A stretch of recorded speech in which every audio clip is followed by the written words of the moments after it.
안녕하세요. 안녕하세요. 이렇게 와주셨군요. 아유, 어서오세요. 제자리 소개해드릴게요.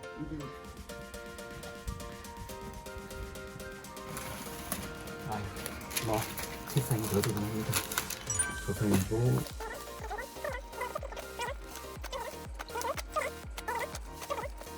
그리고 그다음에 제가 보는 오늘 보는 책들만 따로 모아서 이렇게 책상 위에 책을 놓기도 하고 그랬습니다. 책이 혹시 어떤 건지 책 제목 좀 이거는 뭐 그냥 개인적으로 잠깐 보고 있는 건데요. 이런 책이에요.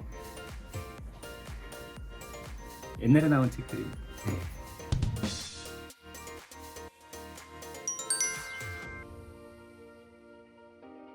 네, 시청자 여러분, 독자 여러분 안녕하세요. 제 유튜브 시작한 지 지금 2년 몇 개월쯤 됐는데 그동안 누적 조회가 무려 1억 4천만 건에 육박하고 있습니다. 그래서 조선일보에서 별도로 독자 여러분, 시청자 여러분께서 저 개인적인 사항에 대해서 물어주신 여러 가지 질문이 있는데 거기에 대해서 좀 답변을 드리는 게 어떻겠는가 해서 오늘 이런 시간을 마련했습니다. 마치 여러분이 대생을 하는 미술대학 학생이고 제가 누드 모델이 된 것처럼 저의 속살까지도 오늘 솔직하게 말씀드리도록 하겠습니다. 첫 번째 질문을 보니까 매일 업로드되는 영상 내용을 어떻게 준비하시는지 이렇게 물어오셨습니다. 먼저 주제를 선택합니다.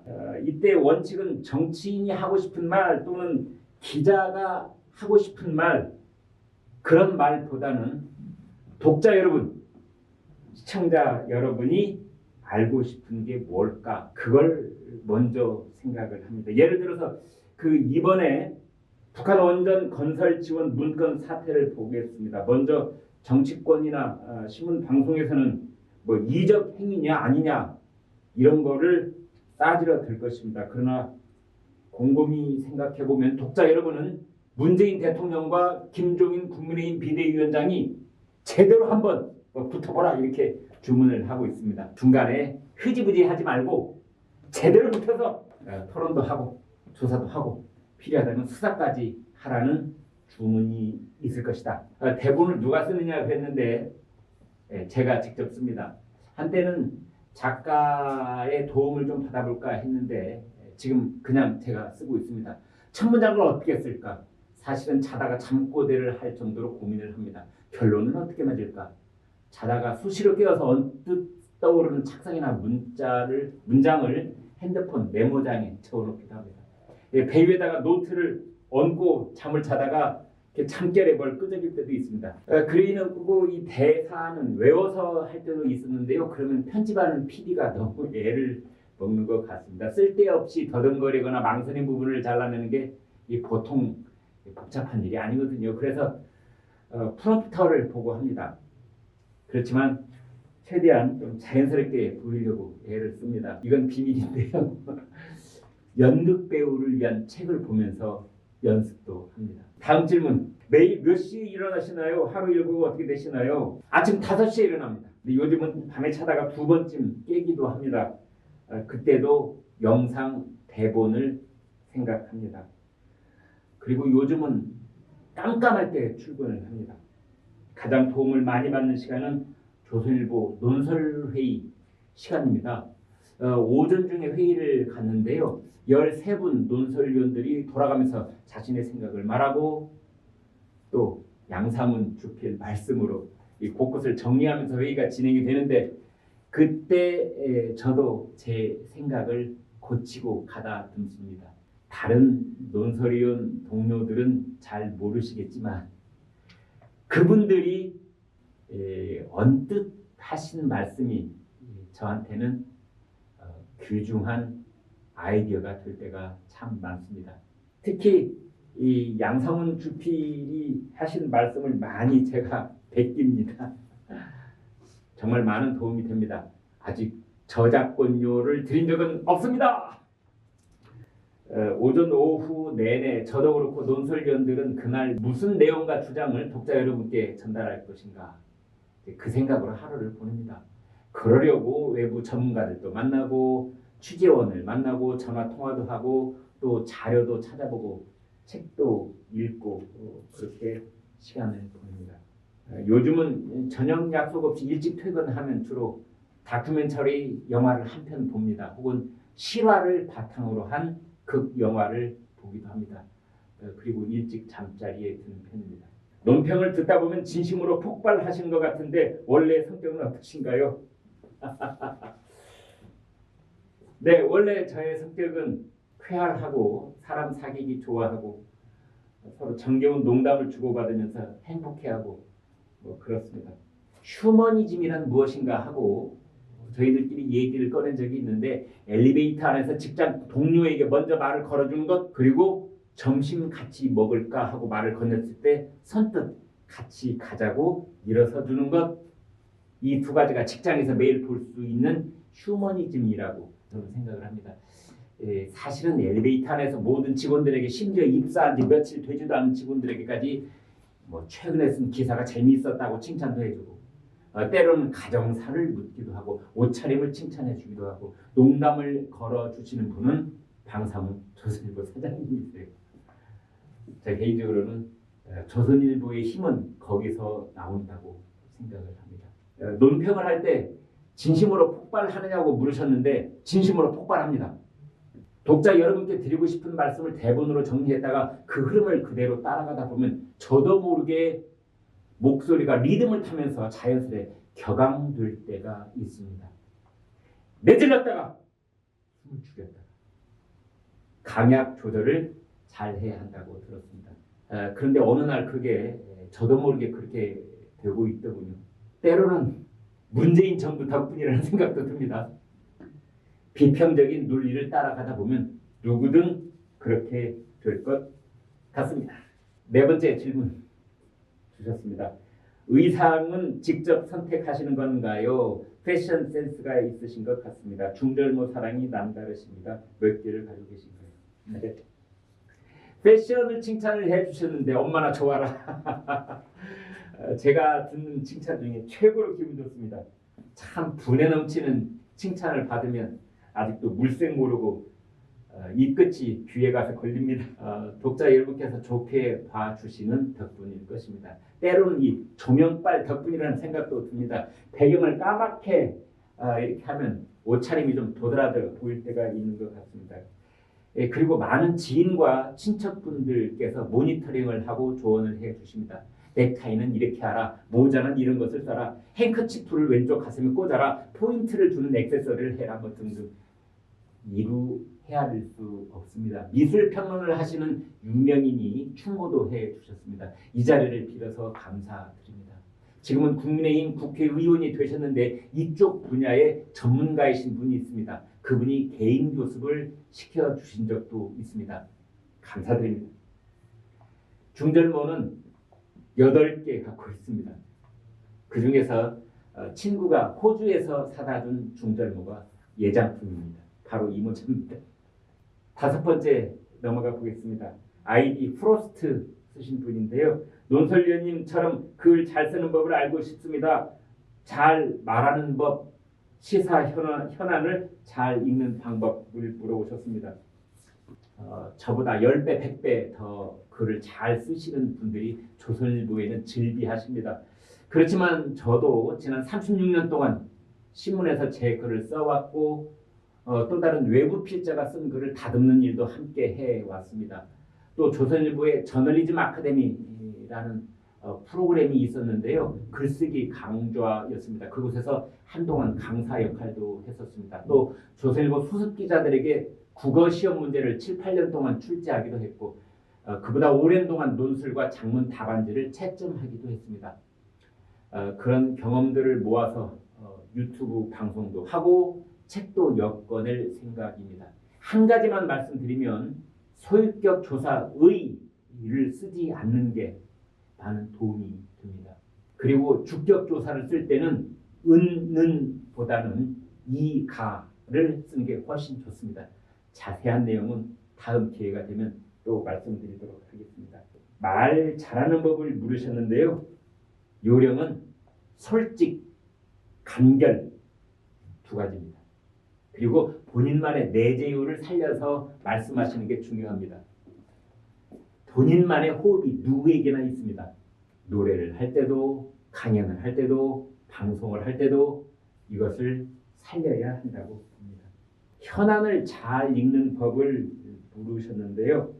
이것은 제가 자신 있게 단언할 수 있습니다.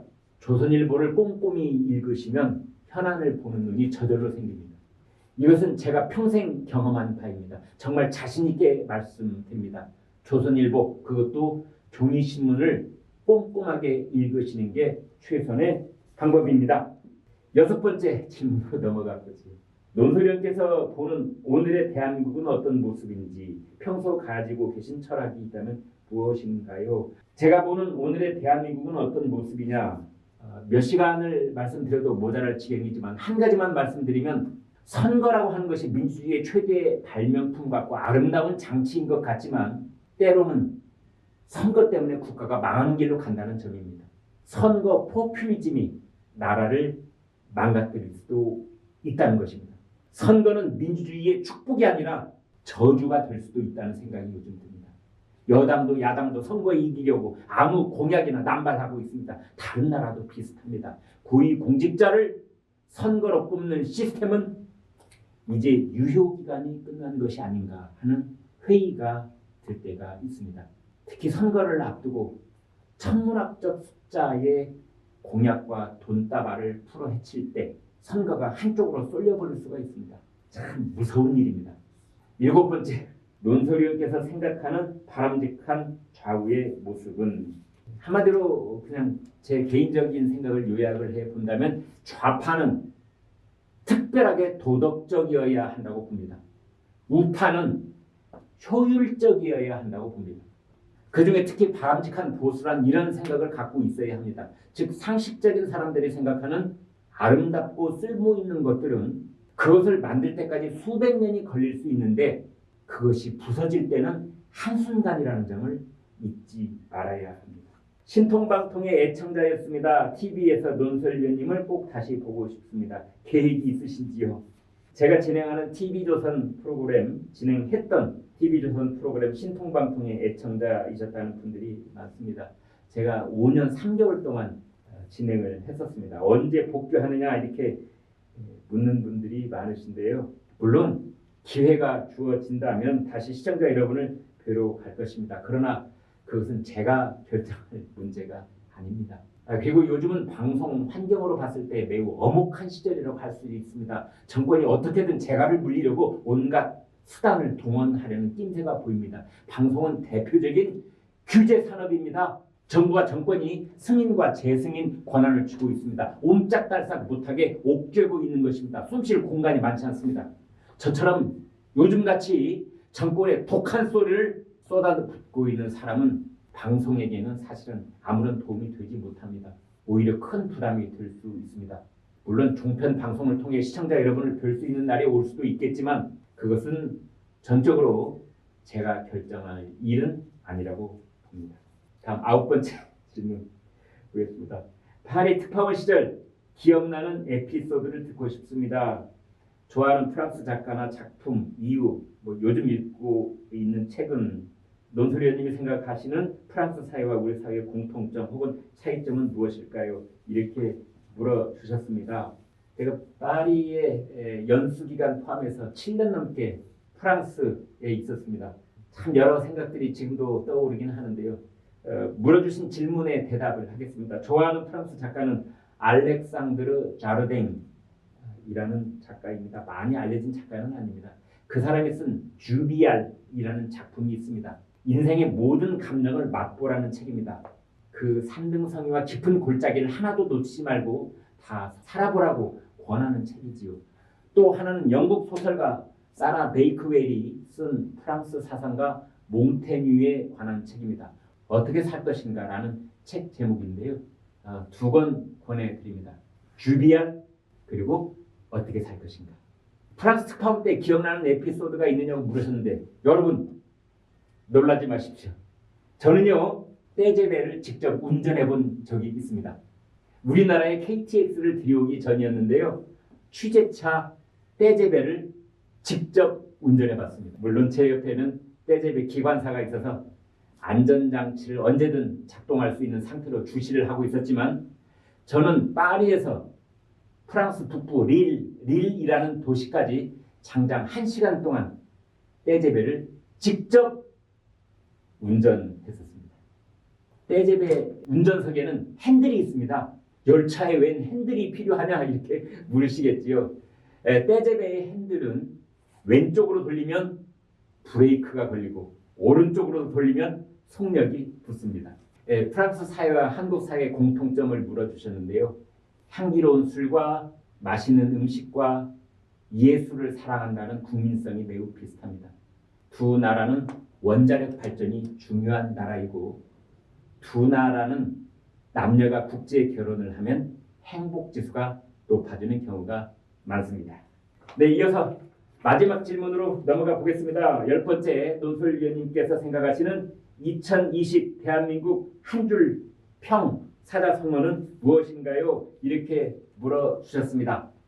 제가 생각하는 작년 금년 사자성어는 토사구팽입니다. 토끼 사냥이 끝나자 사냥개를 버렸다는, 구워 삶아 먹었다는 그런 고사성어죠. 그런데 작년에 보니까 정권을 위해서 봉사했던 여러 충직한 장관, 차관들이 하루아침에 내침을 당하는 것을 봤습니다. 본인들은 한때 자기가 정권의 핵심이라고 생각했을지 모르나 그렇지 않습니다. 효용 가치가 떨어지면, 아니 정권에 부담이 된다고 생각하면 마음에 빚이고 뭐고 하루아침에 내버립니다. 더 그런데 크게 보면 정권의 운명 또한 국민의 손에 의해 토사구팽을 당한다는 것을 알아야 합니다. 자신들이 10년, 20년, 1000년, 만년 해먹을 것 같지만 그렇지 않습니다. 정권 또한 역사에 의해, 국민에 의해 토사구팽을 당합니다. 그 점을 깨달아야 합니다. 네, 여러분 오늘 주신 10가지 질문에 제 나름대로 제 솔직한 심령을 다 말씀을 드렸는데요. 오늘은 여기까지 하겠습니다. 대단히 고맙습니다.